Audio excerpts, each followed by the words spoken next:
السلام عليكم ورحمة الله وبركاته أيها المشاهدون أينما كنتم. معكم الأخ سليمان من دار السلام تنزانيا. أهلا بكم أهلا ومرحبا. Tupo hapa kwa ajili ya kuchukua maneno angalau matano kwa kila siku kuweza kujifunza na kukuza msamiati wetu wa lugha ya Kiarabu. Asanteni kwa usikivu wenu na muda wenu.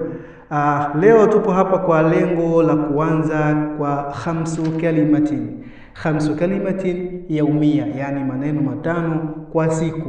Hebu tushike neno la kwanza kwa siku ya leo. Ninakupa neno ahlan bika. Ahlan bika manake unamwambia mtu karibu, unamkaribisha.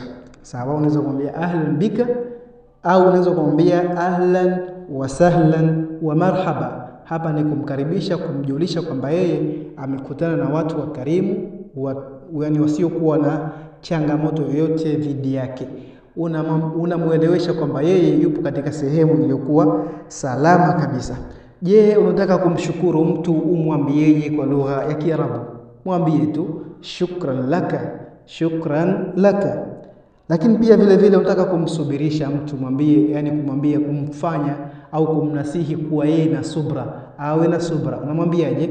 kun saburan, kuwa mwenye subira. Unamuaga kwa heri, nimwambie vipi?